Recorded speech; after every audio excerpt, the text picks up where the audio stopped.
یہ جنگ جو ہوئی ہے کربلا میں، مارکہ کربلا جو ہوا ہے، یہ یزید اور امام حسین کے درمیان نہیں تھا، بلکہ حسینیت اور یزیدیت کے درمیان تھا۔ یعنی یہ شخصی لڑائی نہیں تھی بلکہ نظریات کا تصادم تھا۔ اگر شخصی لڑائی ہوتی تو یزید جیت گیا تھا، بطور شخص حضرت امام حسین شہید کر دیے گئے اور یزید جو ہے وہ تخت و تاج پہ متمکن رہا۔ تو اگر یہ شخصی لڑائی قرار دیں تو یزید جیت گیا اور امام حسین ہار گئے، یہ شخصی اگر لڑائی قرار دیں۔ اور اگر یہ لڑائی نظریات کی قرار دیں، اور جو حقیقت میں نظریات کی لڑائی ہے، تو یزیدیت ہار گئی اور حسینیت زندہ باد ہو گئی۔ یزیدیت کا جنازہ نکل گیا۔ وہ تخت و تاج جس کے لیے یزید نے اتنا کچھ کیا تھا، اس کے اپنے بیٹے نے اس پہ تخت پہ تھوکا۔ یزید کا بیٹا معاویہ بن یزید جب تخت نشین ہوا ہے تو وہ گھر سے باہر 6 ماہ نہیں نکلا، اس کا جنازہ ہی نکلا۔ تو لوگوں نے کہا آئیے نا تخت پہ بیٹھی، کہا میں اس تخت پہ نہیں بیٹھنا چاہتا جس سے آل پیغمبر کے خون کی بو آ رہی ہے، میں نے اس تخت پہ بیٹھنا چاہتا۔ اور پھر اس کا تخت سمٹ گیا، اس کا نام مٹ گیا، کلنج کے مرض سے تڑپتا ہوا مرا اور انتہائی ذلت کی موت مرا، رسوا ہو گیا، اس کا نام بھی باقی نہیں ہے۔ میں گزشتہ برس کربلا میں حاضر ہوا تو حضرت امام حسین کا چمکتا ہوا روضہ نور دیکھا۔ وہ لمحے بڑے دردناک تھے جب ہم کربلا میں پہنچے اور رات کا موقع تھا، تو ہمارے ڈرائیور نے کہا کہ یہ نہر فرات ہے، وہ نہر فرات جو چمکتی رہی اور جس کی نہریں اچھلتی رہی، اور کربلا کا یہ مقدس قافلہ پیاسا رہا۔ تو عجیب قلب کے اندر کیفیات کا ایک جہان تھا۔ یہ تو امام حسین کا روضہ ہے نا، لیکن یزید کا نشان نہیں ملا۔ میں نے تاریخ کی کتب میں ڈھونڈا کہ یزید کی قبر کہاں ہے، تو مجھے تاریخ نے بتایا مزبلہ دمشق، دمشق کے اندر کوئی جگہ ہے جہاں لوگ کوڑا پھینکتے ہیں، تو اس کوڑے کے نیچے کہیں یزید کی قبر ہے۔ نشان بھی نہیں ہے کہاں ہے، لیکن اتنا پتا ہے اس روڑی کے نیچے یزید کی قبر ہے۔ یزید کی قبر مزبلہ دمشق میں، اور امام حسین کا قبضہ آج بھی کربلا پہ۔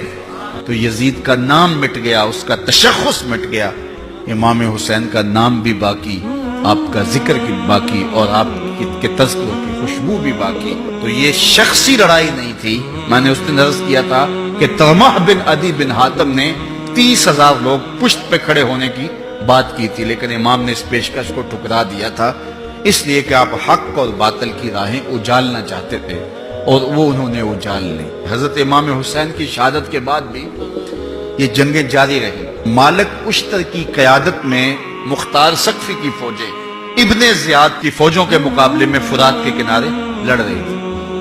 اللہ تعالیٰ نے فتح دے دی، ابن زیاد نے گھوڑے کو ایڑ لگائی اور میدان چھوڑ کے بھاگ گیا۔ باقی جو بھی قابو آتا اس کو پکڑ کے قتل کر دیا جاتا۔ خیر یہ لوگوں کی پہنچ سے بہت دور نکل گیا، لیکن اس کا جی گھبرا رہا تھا، پیاس کی شدت تھی، گھوڑا بھی ہانپ رہا تھا۔ تو یہ چلتے چلتے صحرا میں گیا تو وہاں اس نے دیکھا کہ ایک خیمہ ہے، تو سوچا کہ میں چلتے چلتے ان سے پانی کا گھونٹ مانگ لوں تاکہ اپنے جگر کی پیاس تو بجھا سکوں۔ تو اس نے گھوڑا کھڑا کیا اور ہانپتا ہوا اس نے پردہ اٹھایا، دیکھا تو خیمے میں امام زین العابدین قرآن کی تلاوت کر رہے تھے۔ تو جب اس نے دیکھا تو ایک دفعہ تو شرم سے پانی پانی ہو گیا، لیکن مرتا کیا نہ کرتا، پیاس کی شدت تھی کہ حضرت پانی دیجئے۔ امام زین العابدین نے دیکھا اور پھر گھڑے سے کٹورا بھرا اور اس کے ہاتھ میں تھمایا۔ سمجھا کہ حضرت نے مجھے پہچانا نہیں، پانی پی لیا، شدت کی پیاس تھی، پھر مانگا، آپ نے پھر دیا، تیسری مرتبہ پھر مانگا، آپ نے پھر دیا۔ 3 کٹورے پانی کے پینے کے بعد امام زین العابدین سے کہنے لگا حضرت شاید آپ نے مجھے پہچانا نہیں۔ امام زین العابدین ابھی تک ضبط کیے بیٹھے تھے، آنکھوں سے موٹے موٹے آنسو نکلے۔ کہا بدبخت تجھے نہیں جانتا جس نے میرا خاندان اجاڑ دیا، 6 ماہ کے بچے بھی نہ چھوڑے، جس نے مخدرات کو اونٹوں پہ بٹھایا، کیا تجھے نہیں جانتا جس نے خاندان نبوت اجاڑ دیا؟ تو کہا حضرت اگر جانتے ہیں تو میرے ساتھ یہ سلوک کیا کیا؟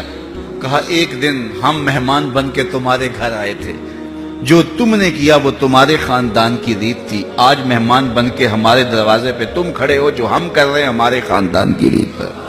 تو یہ شخصی لڑائی نہیں تھی، یہ نظریات کا تصادم تھا۔ تو امام حسین رضی اللہ تعالیٰ عنہ جو چاہتے تھے وہ ہوا، حق اور باطل کی سرحدیں بالکل واضح ہو گئیں، نہ یزید کا وہ ستم رہا، نہ زیاد کی رہی وہ جفا، رہا تو نام حسین جسے زندہ رکھتی ہے کربلا۔ میرے حسین تجھے سلام، میرے حسین تجھے سلام، میرے حسین تجھے سلام، میرے حسین تجھے سلام، میرے حسین تجھے سلام، میرے حسین تجھے سلام، السلام یا حسین، السلام یا حسین، السلام یا حسین، السلام